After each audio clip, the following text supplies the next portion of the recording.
حیرت ہوتی ہے لوگوں کی عقل پر، سمجھ پر، شعور پر، ان کے تعلیم پر، ان کی تربیت پر، ان کی جو مفتی، عالم اور پتہ نہیں کیا کیا اپنے آپ کو گردانتے ہیں۔ اب جی سایہ سرکار دو عالم محمد رسول اللہ خاتم الانبیاء والمرسلین صلی اللہ علیہ وسلم کا سایہ نہیں تھا، زمین پر تھا۔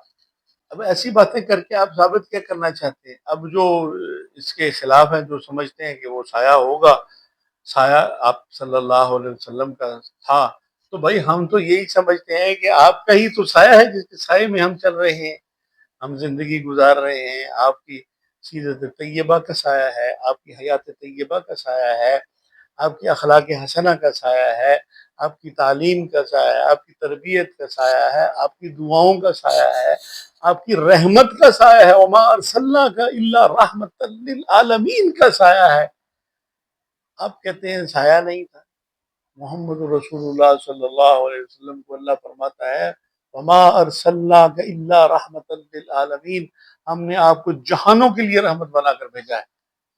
تو سرکار دو عالم صلی اللہ علیہ وسلم کا سایہ تو جہانوں پر ہے، ہم تو سارے آپ کے سائے کے نیچے ہیں۔ آپ کیا اچھا فلسفہ اس میں کیا ہے؟ وہ کہتے ہیں کہ چونکہ آپ نور ہیں اس لیے آپ کا سایہ نہیں، تو اس سے آپ کو کیا حاصل ہوگا؟ آپ یہ جو نور بشر کا جو جھگڑا پیدا کر دیا گیا ہے، یہ ایسی ایک گھناؤنی سازش ہے اور ایسی ایک جاہلانہ قسم کی روش ہے ہر دو اطراف میں، کہ شدت جذبات میں، مخالفت میں، ہر دو طرف جو ہے وہ اتنا آگے بڑھ جاتے ہیں کہ ان کی عقل ہی معاف ہو جاتی ہے۔ بھائی جو آپ اپنی اوقات تو پہلے دیکھیں، آپ اپنی حیثیت کا تو تعین کریں کہ آپ ہیں کون جو آپ ایسی باتیں کر رہے ہیں۔ اس سے کون سا عقیدہ اخذ کر رہے ہیں آپ؟ اس سے کون سی تعلیم اخذ کر رہے ہیں؟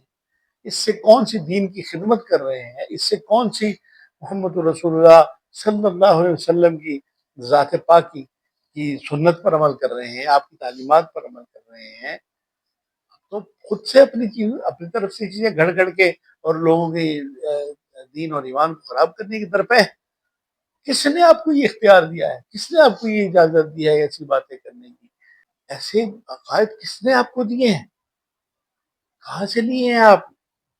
اب وہ دوسرے جو حضرات ہیں اپنے آپ کو اہل حدیث کہنے والے، وہ کہتے ہیں کہ سایہ تھا، فلاں روایت میں تھا کہ سایہ تھا، فلاں روایت میں تھا کہ سایہ تھا، فلاں روایت میں تھا سایہ تھا۔ یار کیسے لوگ ہیں آپ؟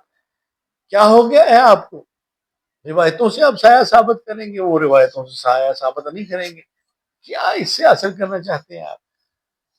اس میں نقطہ تو یہ ہے کہ جو کہتے ہیں کہ سایہ نہیں تھا، ان کا مقصد یہ ہے کہ آپ نور تھے اس لیے سایہ نہیں تھا۔ آپ صلی اللہ علیہ وسلم کی ذات پاک کا سایہ، آپ کی رحمت کے تو سائے میں ہم ہیں۔ اس باتوں سے کیا ملے گا؟ کچھ نہیں ملے گا، کچھ نہیں ملے گا۔ اور آپ ایسی باتیں کر کر کے لوگوں کو دین سے پربشتہ کر رہے ہیں، دین سے دور کر رہے ہیں۔ سرکار دو عالم صلی اللہ علیہ وسلم کی حیات طیبہ، آپ کی زندگی کے جو مقصد تھا، جو آپ کی تربیت تھی، آپ جو چاہتے تھے کہ لوگ مسلمان ہو، لوگ کلمہ گو ہو جائیں، لوگ اس کلمے پر آ جائیں جس کے لیے آپ نے اپنی زندگی کھپا دی، آپ نے اپنی تکلیفیں برداشت کی، مشقتیں، اذیتیں برداشت کی، اور ساری حیات طیبہ صرف اس ایک بات پر آپ نے سارا زور لگا دیا کہ قولوا لا الہ الا اللہ تفلحوا، کہ کہہ دو کہ اللہ کے سوا کوئی عبادت کے لائق نہیں ہے تو کامیاب ہو جاؤ۔ یہ تو اس وقت کا سب سے بڑا مسئلہ تھا۔ تو اور آپ جو ہیں وہ سوچو، وہ دیکھو کہ آپ صلی اللہ علیہ وسلم کیا فرما رہے ہیں، آپ کیا تعلیم دے رہے ہیں، آپ کیا تربیت فرما رہے ہیں، آپ کے احکامات کیا ہیں، آپ کا رویہ کیا ہے، آپ کی شب و روز، آپ کی سنت مطہرہ مبارکہ کیا ہے، آپ کا سونا کیا تھا، آپ کا جاگنا کیا تھا، آپ کا بولنا کیا تھا، آپ کی نصیحت کیا تھی، آپ کیا چاہتے تھے؟ یہ جو اس نے کہا، اس نے کہا، یہ کیتا وہ کیتا، خود سے عقیدے نہ گھڑیں۔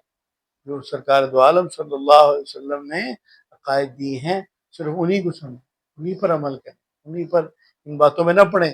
ہمارے لیے محمد رسول اللہ صلی اللہ علیہ وسلم، ہم تو یہ، ہمارا تو یہ ایمان ہے کہ ہم رب محمد کو مانتے ہیں، کہ جو محمد صلی اللہ علیہ وسلم کا رب ہے وہ ہمارا رب ہے۔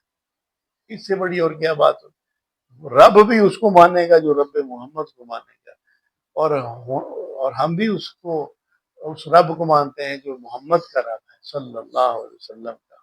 اس سے بڑی کیا بات ہوگی، اس سے بڑی کیا عظمت ہوگی، اس سے بڑا کیا مقام اور رتبہ ہوگا کہ رب کو ماننے والا اگر محمد کو مانے گا کہ محمد صلی اللہ علیہ وسلم نے کہا ہے کہ تمہارا رب اللہ ہے، میرا رب اللہ ہے، تب میں تمہیں مانوں گا کہ تم میرے بندو، یہ رب کہتا ہے۔